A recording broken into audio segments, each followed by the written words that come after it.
Hey everyone, we're so happy that you've joined us today for Virtual Reef Futures 2021, and we hope to see you in person at Reef Futures next September in 2022.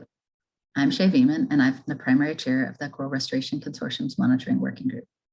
Today, I'd like to briefly tell you about one of the exciting products that this working group has produced, the Coral Reef Restoration Monitoring Guide.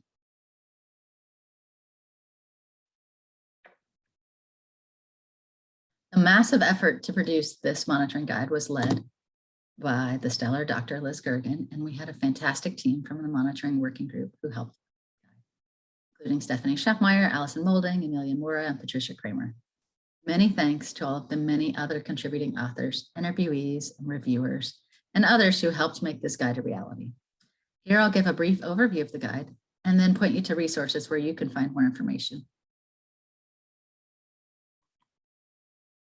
When we do restoration, generally we want to know whether the restoration is working or not. Is it successful?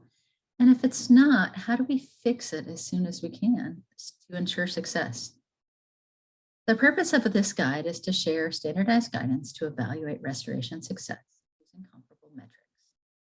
The guide will introduce you to restoration monitoring and provide reasoning behind the monitoring.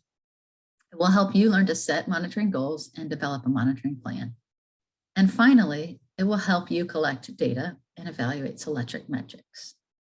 The guide is targeted towards restoration practitioners, managers, and scientists, from people who are just getting started to those who want to learn more, to those who want to contribute to developing this guide into a subsequent version. Here we offer standardized guidance to provide comparable data across projects, across restoration programs, and across geographic regions.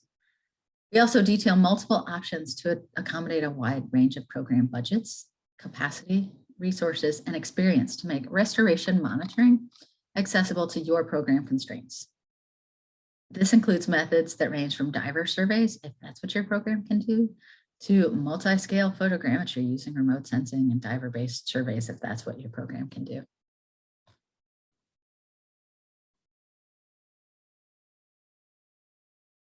We divide metrics in the monitoring guide into universal metrics and goal-based performance metrics. Universal metrics are basic metrics that we recommend to be collected at all restoration sites, whereas goal-based metrics are additional metrics that are selected to track progress towards specific goals of the restoration. As I said before, universal metrics are the basic level of data to be collected at all restoration sites to allow for evaluation of the status of reefs over time. These include landscape and reef level measures of the overall reef area that has been restored, population level metrics for coral size, abundance, survival, and colony level metrics of coral condition and survival, genetic and genotypic diversity metrics, and environmental metrics for water temperature.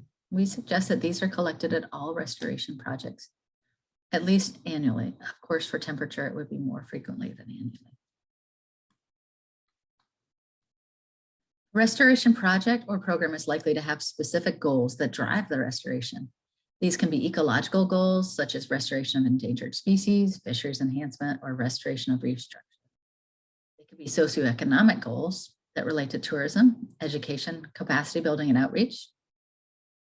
Event-driven restoration can be implemented to address reef declines from disease, bleaching, or physical impacts such as boat groundings or hurricane impacts. Other goals include climate change adaptation that focuses on improving resilience, assisted evolution, and stress hardening reefs.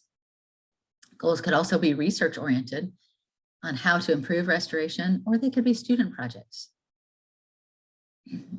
The guide has sections for each goal to describe goal-specific performance metrics that should be assessed depending on the goal of your restoration, in addition to the universal metrics to gauge the overall success of the restoration. I'd like to give a big thank you right now to Christina Cortez from Coral Hero for creating these wonderful infographics for the guide. For more information, the guide, the infographics, and a 2-page summary are available on the Coral Restoration Consortium's Monitoring Group webpage. The webinar hosted by the Coral Restoration Consortium and the Nature Conservancy's Reef Resilience Network is also available on the CRC webpage under the Webinar Series tab. This guide is intended to be the first draft of a living document. As we learn more about what works and what needs some further tweaking, we hope you'll provide input and help the working group keep the guide updated. Many, many thanks to all of the authors, interviewees, and reviewers who helped make this guide a reality. You're welcome to provide feedback on the guide to Liz Gergen or to myself at the emails below. Thank you very much and enjoy Reef Futures.